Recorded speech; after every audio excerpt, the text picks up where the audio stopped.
Hello, I'm James Berry, a professional helicopter pilot and instructor working in the UK. If this is your first time watching my videos, I'm doing a series on the 7 steps to become a professional pilot. Make sure you check out the whole series. If you've been following along, you may have noticed there's quite a large gap between this video and the previous one. And this is because I've been dealing with all kinds of new things. Eagle-eyed viewers would notice there's a completely different setting. I have a new house, new job, new city. So that explains the delay, but that should come along with some exciting things that I can share with you. Anyway, enough about me and more on the subject at hand. I'm now going to explain to you step 4, the PPLH course. So, what is the PPLH? Well, this is your first proper qualification.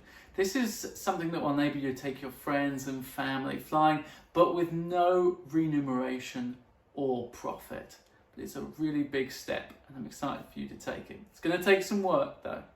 So how do I start, I hear you ask? Well, once you're happy that you've concluded your research from the previous video on the helicopter and the school that you want to use, and you've done your medical class 1 or class 2 as required, tell the school that you like. Tell them, I would like to start a PPLH course.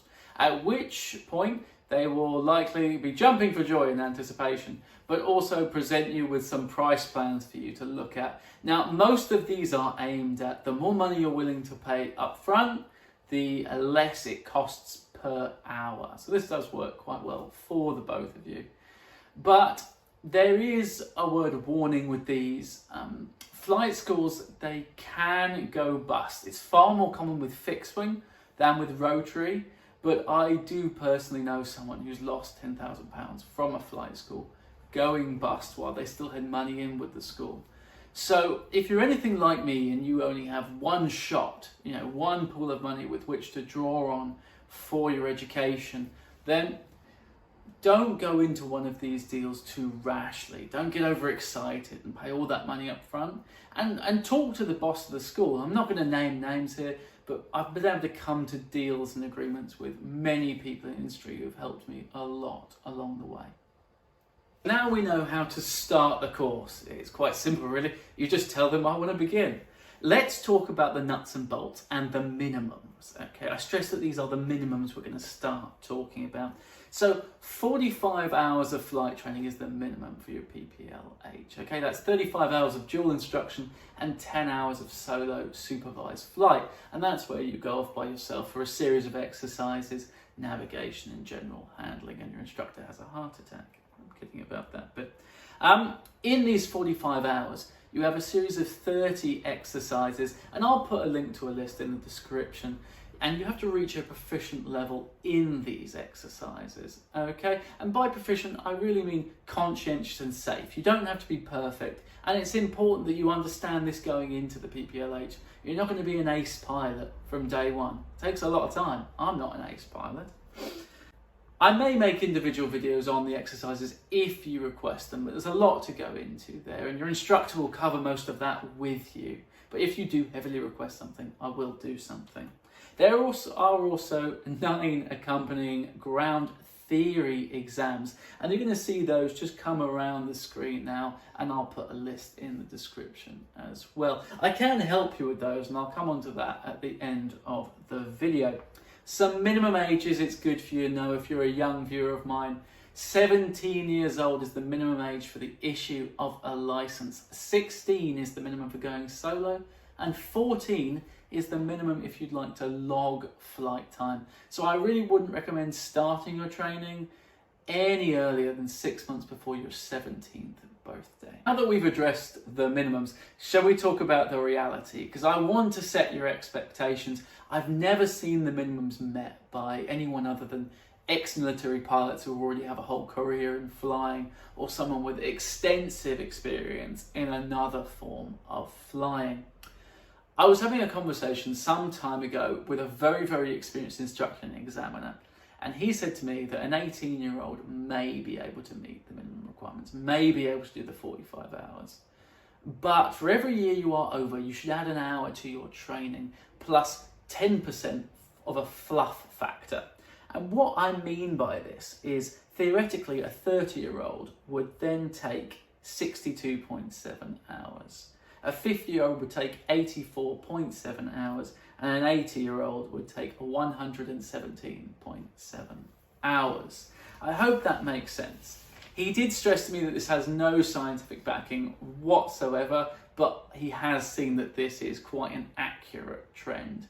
Myself, I managed my course in 55 hours over the course of just shy of 2 months, but I lived and breathed flying. I was there 6 days or more per week, and I had ideal conditions in terms of weather, really. So please don't set that as your expectation. Okay, so now we're going to run through some things that I wish I had known at the time, and I know now, and I think it's good for you guys to know. Some previous skills that help with flying. Motorbikes, if you ride a motorbike, that's very helpful for the motion. Sailing is very, very helpful for the theory. Playing the drums is very, very helpful for using each one of your limbs for a different task. And of course, the obvious, having any flying experience in another form, be it fixed wing or gliders or microlights or anything, also helps.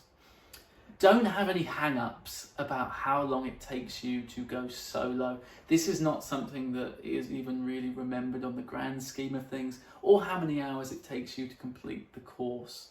This is all good experience. There is no set time when someone is ready.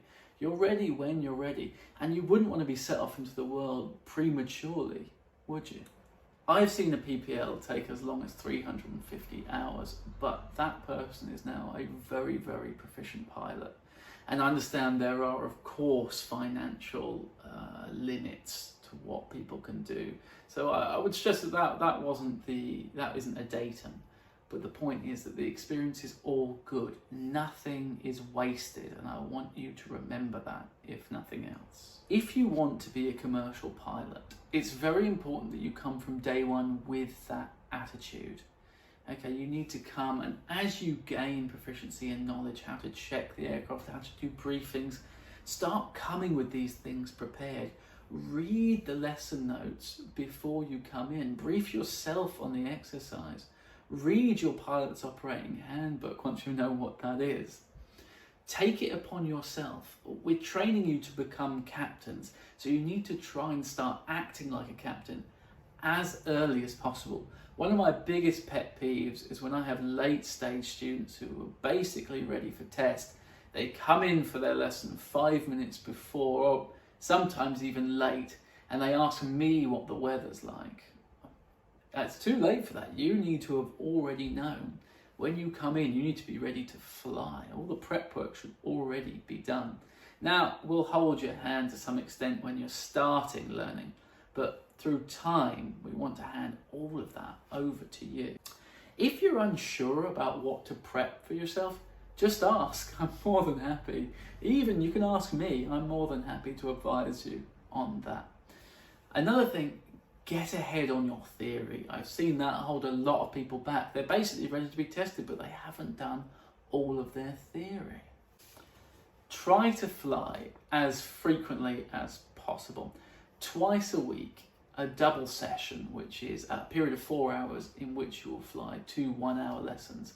That would be ideal. Any more, and of course, you're going to increase the rate at which you learn, and any less, you're going to see a decrease. And I wouldn't take on flight training if you don't think you can commit at least one of those double sessions at least once a week. You're going to see a very, very long training time if you can't do the minimum of that. If you're able to follow the training regime, as I've stated, you'll keep skill fade to a minimum, and you'll see yourself progress at a good pace.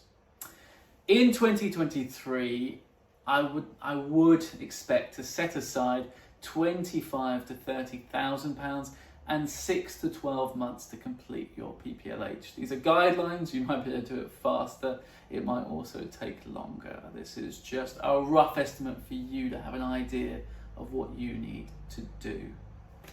The road to becoming a professional pilot is very long and full of obstacles, and it can seem overwhelming if you look at it all in one huge lump. Focus on each step, one at a time, and please celebrate each thing you achieve, because each step is massive. If you have any further questions at all, please leave them in the comments, contact me. I love it when you guys engage with my videos. I love answering your questions. Please, please, please keep them coming. If you need any help, feel free to get in touch with me through my socials. I am also available to aid with theory instruction via SuperProf, or you can get in touch with me directly. All my contact details are available from my website there. Please like and please subscribe to the channel. I do this all off my own back, so please help me grow this platform and help more and more people out there. Thank you so much for joining me, and I look forward to seeing you in the next video where we'll look at the hour building and the ATPLH commercial theory exams. Goodbye.